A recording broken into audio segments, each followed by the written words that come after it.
बारिश तो बहुत तेज होगी और लगता ऐसे है जैसे आज ही शाम को बरसने लगेगा ये बादल। और हाँ, ये भी तुम्हें बताता चलूं, बारिश 2 से 3 दिन रह सकती है। मौसम की जानकारी देने वाले पक्षी से ये बात सुन के पारो चिड़िया परेशान हो जाती है और वो वहां से उड़ जाती है। वो अंडे देने वाली थी, इसलिए उड़ने में उसको दिक्कत हो रही थी।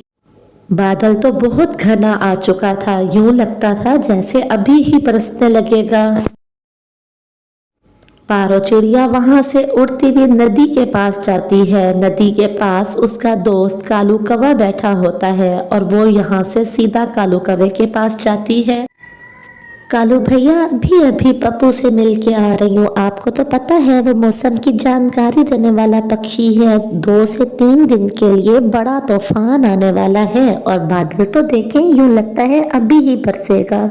मैं तो बहुत चिंतित हूँ। इधर से तो मेरे अंडे होने वाले हैं और मेरा घोंसला भी बहुत कमजोर है, वो तो नहीं रह पाएगा बारिश में। क्या करूँ? कालू उसे तसल्ली देता है कि सब बेहतर हो जाएगा, कुछ ना कुछ हम कर लेंगे। और ऐसा कहते हुए वो दोनों अपने अपने घोंसले की तरफ उड़ जाते हैं। लेकिन पारो की चिंता कम ना हुई थी, क्योंकि बारिश होने वाली थी और उसका घोंसला बहुत कमजोर था और वो इस हालत में थी कि वो उसको ठीक भी नहीं कर सकती थी। गोरी, क्या तुम जानती हो कि तूफानी बारिश आने वाली है और बारिश 2 से 3 दिन रुकेगी। यहाँ पारो गर्भवती होने की वजह से अपना घोंसला ठीक भी नहीं कर सकती। तो आप क्या कहना चाहते हो कालू जी? क्या अब आप पारो को हमारे घोंसले में रखोगे? ना जी ना, मैं नहीं करने लगी ये सोचना भी मत कि मैं ऐसा कुछ करूंगी। उसको कह दें कहीं और जाके अपना बसेरा करे। थोड़ी ही देर में बादल बरसने लगता है और बारिश तो बहुत तेज होती है, यूं लगता है तूफान आ गया है। पहले से चिंतित पारो और भी ज्यादा चिंतित हो जाती है। अरे बाप रे, जो मुझे डर था वही हुआ। मेरा घोंसला तो बहुत कमजोर है, मैं क्या करूंगी? ये तो अभी टूट जाएगा। वो भी यही सोच रही होती है कि उसका घोंसला तेजी के साथ हिलने लगता है। वो समझ जाती है कि अब घोंसला बचने वाला नहीं। पारो अब थोड़ा सा भी समय नहीं गंवाती और फौरन से वहां से उड़ जाती है। वो जान गई थी कि उसका कमजोर सा ये घर अब बारिश के तूफान में बचने वाला नहीं है। जैसे ही वो बाहर आती है, उसका घर धड़ाम से नीचे गिर जाता है और टूट जाता है। बारिश में भीगती हुई पारो जो अपने घर को टूटा हुआ और गिरा हुआ देखती है, वो फौरन से नीचे जाती है। पारो अपने घर के सामने खड़ी होकर जोर जोर से रोने लगती है और कहती है, ये मेरे घर के साथ क्या हो गया? अब इतनी तूफानी बारिश में मैं कहाँ जाऊंगी? और इधर से मेरे अंडे भी तो देने वाली हूँ मैं। कुछ देर रोने के बाद वो समझ जाती है कि अब उसे कोई ना कोई काम तो करना ही होगा, किसी ना किसी का सहारा तो लेना ही होगा। वो वहाँ से उड़ जाती है। उसे उड़ा बिल्कुल नहीं जा रहा था, क्योंकि एक तो वो गर्भवती थी और दूसरा बारिश भी बहुत तेज थी। लेकिन वो रोते हुए और उड़ते हुए कालू कौवे के घर के बाहर बैठ जाती है। कालू भैया, मैं पारो हूँ, दरवाजा खोलिए, मैं बहुत परेशान हूँ, मैं भीग चुकी हूँ पूरी तरह से। खिड़की में से देखकर गोरी कहती है, पारो, जिस तरह से तुम्हारा घर गिर गया है, इसी तरह से हमारा भी घर गिरने वाला है। ये तो बहुत जोर जोर से हिल रहा था। वो तो मेरे पास एक बड़ी लकड़ी पड़ी थी, मैंने फौरन से कालू जी को काम पे लगा दिया है। तुम कहीं और ही चली जाओ, वरना ये घर भी गिर जाएगा। अरे बाप रे, कालू भैया का घर भी कमजोर हो गया है। अब मेरे पास कोई रास्ता नहीं, मैं तो पूरी तरह भीग रही हूँ और मेरे पेट में भीड़ भी हो रही है। यहाँ से तो मुझे जाना ही होगा। ये बात करते हुए पारो वहाँ से उड़ जाती है और रास्ते में उसके मन में बुलबुल बहन का ख्याल आता है। बुलबुल भी उसकी बहुत गहरी दोस्त थी, तो वो वहाँ से सीधा बुलबुल के घर जाती है। बुलबुल के घर जैसे तैसे करके वो पहुँच जाती है, क्योंकि वो बहुत तकलीफ में थी, उसके पेट में बहुत दर्द हो रहा था। बुलबुल के घर पहुँचते ही वो रो के कहती, बुलबुल बहन, दरवाज़ा खोलिए, मैं हूँ पारो, मैं बहुत परेशान हूँ, मैं भीग चुकी हूँ।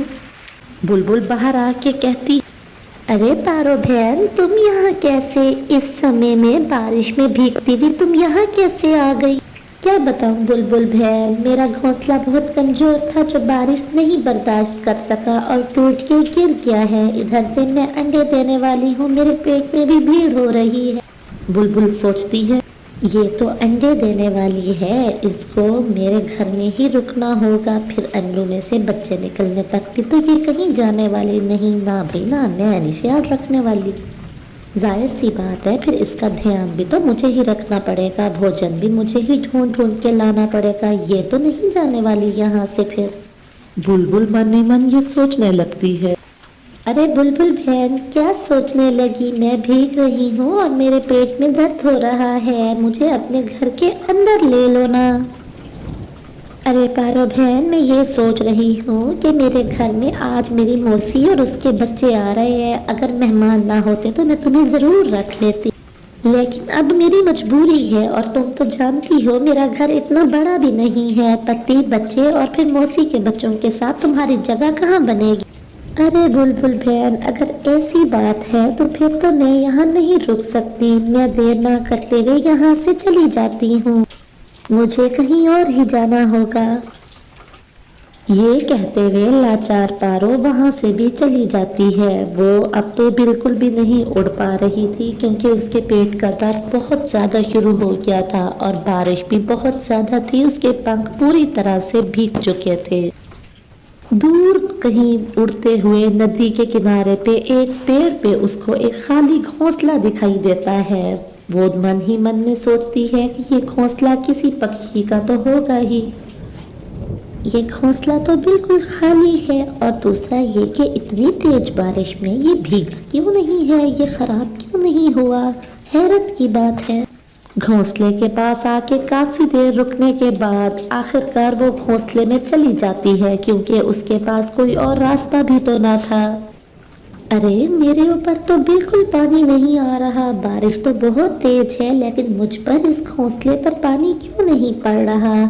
शायद ऊपर वाले ने मेरी मदद करने के लिए ये घोंसला दिया है। जो भी हो, बहुत बहुत धन्यवाद आपके ऊपर वाले, आपने मेरी मदद की। घोंसले में वो सुरक्षित थी और इसी तरह से 2 दिन गुजर जाते हैं। 2 रातें और 2 दिन गुजरने के बाद आखिरकार पारो अंडे दे देती है।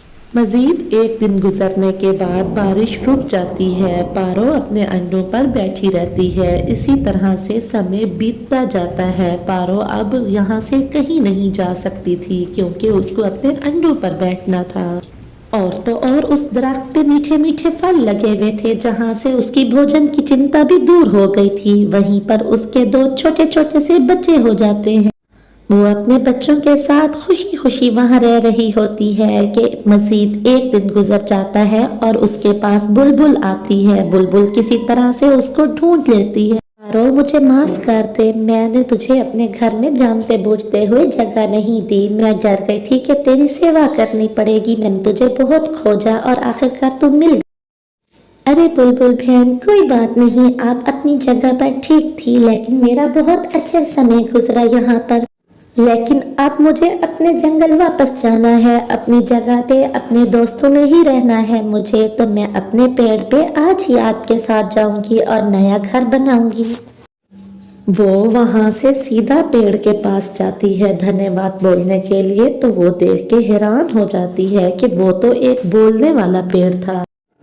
अरे इसका मतलब आप एक जादुई पेड़ हैं। पेड़ जी, आपका बहुत धन्यवाद कि आपने मेरी मदद की मुश्किल वक्त में।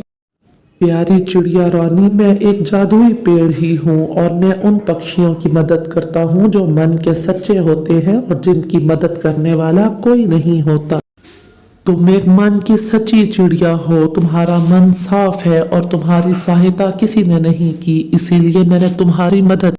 आपका बहुत बहुत धन्यवाद जादुई पेड़ जी, लेकिन अब मैं अपने इलाके में जाऊंगी और वहां जाके मैं अपने पेड़ पे फिर से नया घर बनाऊंगी। आपकी मदद का बहुत शुक्रिया।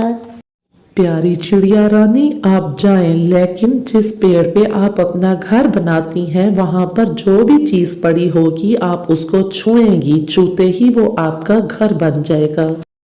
पारो की समझ में तो कुछ नहीं आता, लेकिन वो फिर भी पेड़ की बातें सुनने के बाद, उसका धन्यवाद करने के बाद कि उसका ये एहसान वो कभी नहीं भूलेगी, वहां से चली जाती है। फिर पारो अपने दोनों बच्चों को पीठ पे बिठा के वहां की खूबसूरत यादें अपने मन में लिए हुए बुलबुल के साथ उड़ जाती है।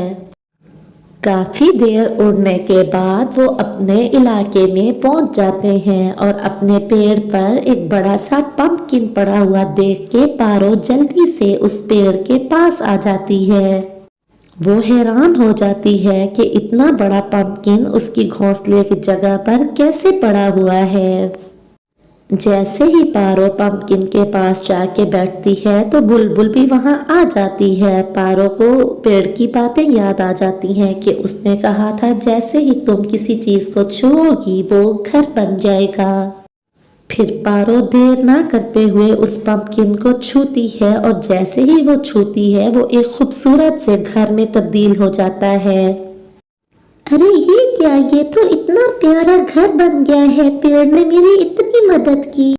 हाँ पारो बहन, हम बहुत शर्मिंदा हैं, हम पक्षियों ने तुम्हारी मदद नहीं की, लेकिन उस जादुई पेड़ को ऊपर वाले ने तुम्हारी सहायता के लिए भेजा। कोई बात नहीं बुलबुल बहन, आप परेशान मत हो, और आपका भी बहुत धन्यवाद कि आपने मेरा साथ दिया। ये कह के पारो अपने बच्चों को लेके उस घर के अंदर आ जाती है। वो देख के हैरान होती है कि वो घर तो बहुत ही सुंदर था और मुकम्मल था, खाने का सभी सामान भी अंदर मौजूद था। तो इस तरह से वो बाकी की जिंदगी खुशी खुशी उस घर में काटती है। तो बच्चों, हमें बुरे वक्त में एक दूसरे का साथ देना चाहिए। कहानी अच्छी लगे तो लाइक जरूर कर दीजिएगा। Bye bye.